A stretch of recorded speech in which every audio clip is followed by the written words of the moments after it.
तुम किसी को अपनी तरफ खींच नहीं सकते, जिसे खींचना पड़ जाए वह कभी तुम्हारा था ही नहीं।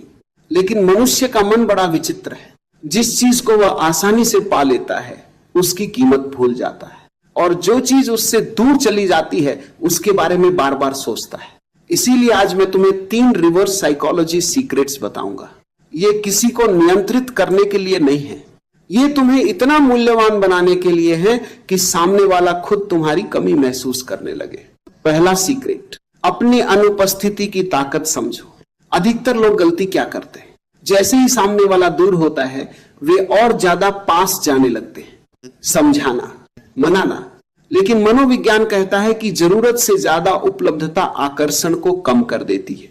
जब तुम हर समय सामने होते हो तब तुम्हारी उपस्थिति सामान्य लगने लगती है, लेकिन जब तुम अपने भीतर लौट जाते हो, जब तुम हर समय अपनी मौजूदगी साबित करना बंद कर देते हो, तब पहली बार सामने वाला तुम्हारी अनुपस्थिति को महसूस करता है। और इंसान अक्सर उसी चीज की कीमत समझता है जो उसके पास नहीं होती। दूसरा सीक्रेट, खुद को बेहतर बनाओ, उसे मनाने की कोशिश मत करो। ध्यान से सुनो, दुनिया का सबसे बड़ा आकर्षण सुंदर चेहरा नहीं है, सबसे बड़ा आकर्षण है विकास। जब कोई देखता है कि तुम टूटने के बजाय मजबूत हो रहे हो, हारने के बजाय आगे बढ़ रहे हो, तो उसके भीतर एक सवाल पैदा होता है, मैंने जिसे छोड़ा था वह पहले से बेहतर कैसे हो गया। यहीं से तुम्हारी याद शुरू होती है। नई स्किल सीखो, अपने शरीर पर काम करो, अपने लक्ष्य पर ध्यान दो। अपनी दुनिया इतनी बड़ी बना लो कि किसी एक व्यक्ति के जाने से तुम्हारी पहचान न हिले, क्योंकि जो व्यक्ति खुद को बना रहा होता है दुनिया खुद उसकी तरफ देखने लगती है। तीसरा और सबसे शक्तिशाली सीक्रेट, खोने के डर को छोड़ दो।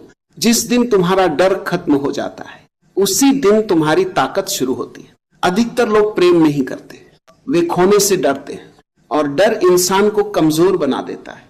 लेकिन जब तुम मन में यह स्वीकार कर लेते हो कि अगर वो वापस आए तो अच्छा, और अगर न आए तो भी मैं खुश रह सकता हूं, तब तुम्हारे भीतर एक अलग ही शांति पैदा होती है। और यही शांति सबसे बड़ा आकर्षण है, क्योंकि दुनिया में बहुत कम लोग हैं जो अकेले होकर भी पूरे हैं। याद रखो, अगर कोई व्यक्ति कभी तुम्हारी जिंदगी में वापस आता है तो वह तुम्हारे पीछे भागने की वजह से नहीं आता, वह तब आता है जब उसे एहसास होता है कि उसने कुछ मूल्यवान खो दिया है। और यह एहसास तुम्हारे शब्दों से नहीं, तुम्हारे बदलाव से पैदा होता है। इसलिए किसी को तड़पाने की कोशिश मत करो, खुद को इतना मजबूत बनाओ, इतना शांत बनाओ, इतना मूल्यवान बनाओ कि तुम्हारी कमी अपने आप महसूस होने लगे।